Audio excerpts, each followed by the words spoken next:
Hi friend, मेरी channel में आपका स्वागत है। आज मैं एक ऐसी वीडियो लाई हूँ आपके लिए जो बहुत ही आपको हेल्पफुल होने वाली है। आपके बच्चे की प्रिपरेशन में जो एग्जाम अभी चल रहे हैं या चलने वाले हैं इस मंथ या नेक्स्ट मंथ, तो उसके लिए आपको बहुत ही हेल्पफुल होने वाली ये वीडियो। फर्स्ट टू फिफ्थ के बच्चों को या आप 6-7 के बच्चों को भी इसी तरह से आप पढ़ा सकते हो घर में, जैसे मैं पढ़ाती हूँ अपने बच्चों को। बहुत ही आसानी से, बहुत ही आसान तरीके से आप पढ़ा सकते हो बच्चों को। तो यहाँ पे मैंने थोड़े से पॉइंट्स लिखे हैं कि आपके बच्चों को कैसे आपको प्रिपेयर कराना चाहिए एग्जाम के लिए। मैं ये वाला वीडियो बना रही हूँ आपको। अगर आपका बच्चा स्लो लर्नर है, अगर आपका बच्चा फास्ट लर्नर है, तो भी उसके लिए आप यही मेथड आप यूज कर सकते हो। अगर आपका बच्चा फास्ट लर्नर है तो आप सारे ही, और यहाँ पे जो मैंने पॉइंट दिए हैं, जो मैंने कवर किया है, उससे आपको सारे को ही कवर करना है। तो अगर आपने इतना ही कवर कर लिया तो आपका बच्चा 100 आउट ऑफ 100 तो जरूर लाएगा ही लाएगा। यहाँ पे देखिए मैंने 50 मार्क्स का बनाया है यहाँ पे पेपर, तो इस हिसाब से भी आप अपने बच्चों को पढ़ा सकते हो। तो चलिए आपको मैं यहाँ पे बताती हूँ पॉइंट 1 से लेके। प्लीज वीडियो को पूरा देखिए, बिल्कुल भी स्किप ना कीजिए। ये वाला तरीका मैं अपने बच्चों के साथ यूज करती हूँ क्योंकि मैं एक टीचर रह चुकी हूँ। तो मैं कैसे पढ़ा सकते हैं या अपने ऊपर, देखिए जब तक हम अपने ऊपर अनुभव नहीं करेंगे तो हमें तो आएगा नहीं वो चीज। तो वही मैं आपके साथ शेयर कर रही हूँ कैसे मैं अपने बच्चों को सिखाती हूँ। तो चलिए यहाँ पे स्टार्ट करते हैं। How to prepare your child for exam. Exam के लिए मैं बना रही हूँ। अगर आपका बच्चा थोड़ा सा स्लो लर्नर है तो उसे कैसे ठीक से पढ़ाए वो मैं आपको बताऊंगी अगली वीडियो में, मेरी आने वाली वीडियोज में। और आपके बच्चे को कैसे आप इम्प्रूव कर सकते हैं, चाहे उनका मैथ्स हो चाहे उनकी इंग्लिश हो, तो आप कैसे उनको इम्प्रूव कर सकते हो मैं नेक्स्ट वीडियो में आपको बताऊंगी। तो चलिए यहाँ पे मैं स्टार्ट करते हैं।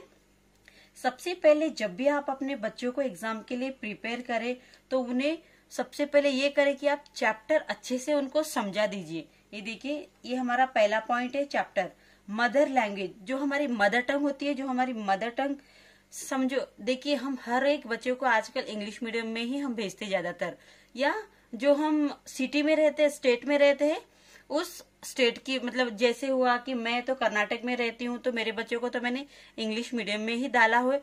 कोई आप हो सकता है आप कन्नड़ मीडियम में डाले, कोई हो सकता है आप मराठी में डाले, या इंग्लिश में भी हो सकता है। पर बच्चे की मदर टंग होती है जो हम घर में बात करते हैं, वो बहुत ही ज्यादा जरूरी होता है। जैसे भी आप चैप्टर को पढ़ा दें अच्छे से, उसको चैप्टर को आप 1 से 2 बार अच्छे से उसे आप समझा दीजिए। तो फिर क्या होगा, उसके बाद वो चैप्टर पढ़ने के बाद जब बच्चा अपनी लैंग्वेज में समझता है तो उसकी दिमाग में पूरी तरह से वो चैप्टर जो है स्टोरी की तरह बैठ जाता है। जैसे हम छोटे बच्चों को स्टोरी बोलते हैं तो वैसे ही वो पूरी मतलब यहाँ पे चैप्टर को रट लेता है और बहुत ही अच्छी तरह से उसको माइंड में स्टोरी की तरह बैठ जाता है। तो उसे क्या, जो भी उसके रिलेटेड क्वेश्चन वगैरह हो, उसके रिलेटेड कोई भी यहाँ पे फिलिंग द ब्लैंक्स हो, तो क्वेश्चन वगैरह अच्छे से वो सॉल्व कर सकता है। तो मैं सबसे पहले अपने बच्चों को चैप्टर में अच्छे से पढ़ा देती हूँ। 1 बार हुआ, 2 बार हुआ, यहाँ पे मैं मदर टंग में पढ़ाती हूँ, जो मेरी लैंग्वेज है, जो मैं घर में बात करती हूँ, जिसे हम समझ सकते हैं हमारे बच्चे। देखिए हर लैंग्वेज बच्चा सबसे पहले मदर टंग ही सीखता है, चाहे हम उन्हें इंग्लिश मीडियम में डाले, चाहे कन्नड़ में डाले, चाहे हिंदी में डाले, या चाहे मराठी में डाले। अगर आपका बच्चा मराठी मतलब पढ़ता हो, मराठी लैंग्वेज आप घर में करते हो, तो आप उसी में उसे यहाँ पे ट्रांसलेट कीजिए।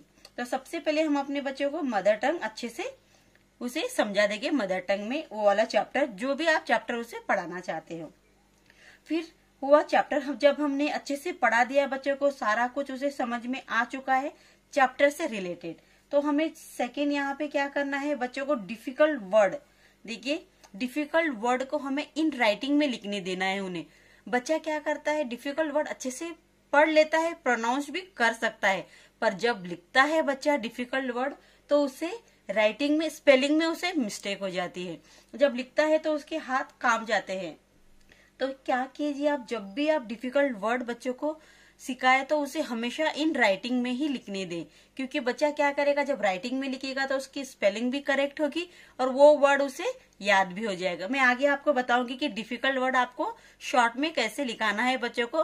वो एक तरीका मैं यहाँ पे बताऊंगी जो बच्चा बहुत ही जल्दी सीख जाएगा, कि आपको स्पेलिंग यहाँ पे बिल्कुल भी मिस्टेक नहीं होगी उसकी।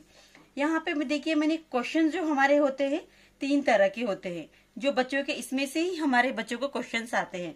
सबसे पहले यहाँ पे मैंने ऑल क्वेश्चन आंसर करके लिखा है, इन राइटिंग में देना चाहिए बच्चों को। हम क्या करते हैं, बुक हम दे देते हैं बच्चों को, उन्हें आराम से आप रट्टे मार लो। बच्चा देखिए रट्टा तो मार लेता है, याद तो कर लेता है, पर जब लिखता है तो बहुत सारी स्पेलिंग मिस्टेक हो जाती है उनकी।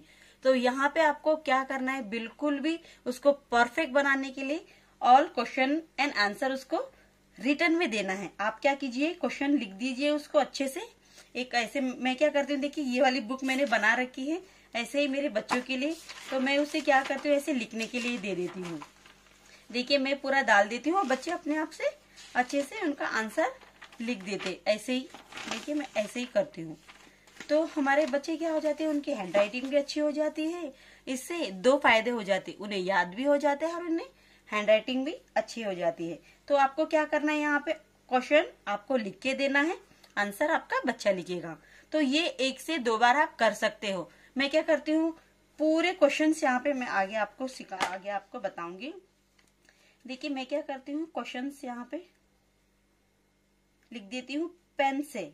देखिए पेन से मैं लिख देती हूँ, फिर उसको मैं देती हूँ आंसर, उसको लिखने देती हूँ मैं पेंसिल से, उसको मैं लिखने देती हूँ पेंसिल से। तो इसमें हमें क्या होगा, पेंसिल से लिखने अगर हमने दिया तो अगर उसको जो भी क्वेश्चन नहीं आता है तो उसे रब कर सकता है। इसे हमें 2-3 बार रिपीट कर सकते हैं, इसे हमें रिपीट कर सकते हैं 1 से 2 बार। चलिए मैं यहाँ पे आपको थोड़ा सा रिटर्न में आप यहाँ पे उसे क्वेश्चंस लिखने दीजिए। क्वेश्चंस उसे लिखने के लिए आप दीजिए, वो भी पेन से। पेन से अगर आपने क्वेश्चंस लिख दिए तो आंसर उसे पेंसिल से लिखने दीजिए, आंसर उसे पेंसिल से आप लिखने दीजिए। इससे क्या होगा, जो भी उसका रॉन्ग हो जाएगा तो उसे वो रब करके लिख सकता है। तो आप ऐसे उसे कीजिए, पेंसिल से उसे लिखने दीजिए आप। तो ये बहुत ही अच्छा मेथड मैंने खुद के मेरे बच्चों पे ट्राई किया था, तो मुझे बहुत ही अच्छा लगा, इसलिए मैं शेयर यहाँ पे कर रही हूँ। तो इसके बाद देखिए हुआ यहाँ पे क्वेश्चन है आंसर की बात। तो यहाँ पे आता है सबसे शॉर्ट यहाँ पे आंसर्स। जो शॉर्ट क्वेश्चन आंसर होते हैं वो देखिए 1 मार्क्स के होते हैं। इससे तो आप जरूर से जरूरी अपने बच्चों को कराइए, क्योंकि इसमें हमें 1 मार्क्स का यहाँ पे होता है और बहुत ही आसानी से 1 सेंटेंस में वहां पे आंसर लिखना होता है। तो आपका बच्चा तो जरूर याद कर ही लेगा 1 सेंटेंस में। 1 सेंटेंस में यहाँ पे भी 2 तरह के क्वेश्चन आते हैं। यहाँ पे शॉर्ट और 1 सेंटेंस में लिखने के लिए 2 तरह के क्वेश्चन आते हैं, कभी कभी या कभी कभी एक भी आता है। और यहाँ पे सेकंड क्या होता है, ब्रीफ क्वेश्चन आंसर। लिख के उसे क्वेश्चंस दे दीजिए, तो वो बच्चा क्या करेगा, अपने आप से ही आंसर सारे लिख देगा। जो भी आंसर उसे थोड़ा सा नहीं आता तो उसे क्या करेगा, पेंसिल से जो लिखा हुआ है रब करके फिर सेकेंड टाइम भी वो लिख लेगा। यहाँ पे हमें सेकेंड पॉइंट, ये देखिए फर्स्ट में ही यहाँ पे मैंने 3 पॉइंट लिखे हैं। क्वेश्चन आंसर में 3 तरह के क्वेश्चन आंसर आते हैं, शॉर्ट, 1 सेंटेंस और यहाँ पे ब्रीफ क्वेश्चन आंसर। तो ये एक ही में हुआ, यहाँ पे 3 हमारे। तो सेकंड चलिए हम चलते हैं फिलिंग द ब्लैंक्स। ये तो आपके बच्चों को मस्ट सिखाना ही सिखाना है, क्योंकि फिलिंग द ब्लैंक्स में 5 नंबर यहाँ पे मतलब मार्क्स के आते हैं। फिलिंग द ब्लैंक्स 5 मार्क्स के आते हैं, तो इसे तो हमें जरूर सिखाना ही सिखाना है बच्चों को। कंपलसरी आपको देखिए ये कंपलसरी है, ये और ये कंपलसरी ही होता है, क्योंकि इसमें हमें 1-1 मार्क्स के सिखाना है। यहाँ पे ही बच्चा 60% तक तो स्कोर कर सकता है। 60 मार्क्स के आपके बच्चों को आराम से मिल जाते हैं बिना मेहनत किए। तो यहाँ पे फिलिंग द ब्लैंक्स आपको मस्ट सिखाना ही सिखाना है। आप क्या कीजिए, फिलिंग द ब्लैंक्स अच्छे से लिख दीजिए आपके इस पे, और जो डैश होता है उसे छोड़ दीजिए, आपके बच्चे को लिखने के लिए दीजिए। उसे हमेशा पेंसिल से ही आप लिखाइए, ताकि वो जो भी रॉन्ग हो उसे अच्छे से रब करके सेकेंड टाइम आपको लिखना ना पड़े बार बार आपको, क्योंकि मतलब मम्मा को भी बहुत सारे काम होते हैं, तो उसे बार बार लिखना ना पड़े। यहाँ पे मैच द फॉलोइंग भी लिखाना बहुत ही जरूरी है बच्चों के, क्योंकि इसमें भी 5 मार्क्स के होते हैं और इसे बहुत ही आसान तरीके से आप सिखा सकते हैं। लिख के आप उसे पेन से लिख दीजिए, आपका बच्चा पेंसिल से लिख देगा। तो एक ही टाइम में आप जो भी आप यहाँ पे पैटर्न बनाएगी वो अच्छे से उसे समझ सकता है। ट्रू एंड फॉल्स भी आपको कराना बहुत ही ज्यादा जरूरी है, क्योंकि ये क्या होते हैं 1-1 मतलब सेंटेंस के होते हैं, तो ज्यादा हमें दिक्कत नहीं होती है बच्चों को पढ़ाने में। ट्रू एंड फॉल्स हुआ, यहाँ पे फिलिंग द ब्लैंक्स आपको सिखाना बहुत ही जरूरी है, 5 मार्क्स का होता है और बहुत ही आसानी से बच्चा इसे कर सकता है। मैच द फॉलोइंग भी बहुत ही आसानी से बच्चा कर सकता है, इसे भी आप जरूर कराइए। ट्रू एंड फॉल्स बहुत आसानी से कर सकता है। हाँ, और ये कभी कभी आता है fill the poem, fill the poem करके एक आता है, ये भी होता है 5 मार्क्स का, ये भी होता है। ये देखिए फिल द पोयम करके आता है, तो इसे भी आप देखिए, पर 1 2 3 4 5 तो ये कंपलसरी है अगर आपका बच्चा स्लो लर्नर है तो भी। अपोजिट जो वर्ड होते हैं उसे भी आपको कराना बहुत जरूरी है, बहुत इजी होते हैं और आपका बच्चा अगर स्लो लर्नर है तो भी कर सकता है। यहाँ पे कभी कभी आता है ट्रांसलेट, मतलब समझिए आपका बच्चा इंग्लिश मीडियम में है, हिंदी का पेपर दे रहा है, तो वहां पे आता है ट्रांसलेट इन इंग्लिश। अगर आपका बच्चा वहां पे हिंदी मीडियम में तो दिया होता है कि ट्रांसलेट इन इंग्लिश, तो ये ट्रांसलेट करने के लिए दिया होता है, ये भी 5 मार्क्स का होता है। इसे आप देखिए, ये कराना बहुत ही ज्यादा जरूरी है। अगर आपका बच्चा फास्ट लर्नर है तो जरूर इसे कराइए। ऐसे आप जरूर उसे मतलब सिखाइए। मैं क्या करती हूँ, अभी से ही मेरे बच्चों को एक एक मैं ऐसे दे देती हूँ उनको, आप अपनी फैमिली के बारे में लिखिए, आपको जो पसंद है उस चीज के बारे में एक लिखिए, मतलब महात्मा गांधी के बारे में लिखिए, ये सब ज्यादातर आते हैं।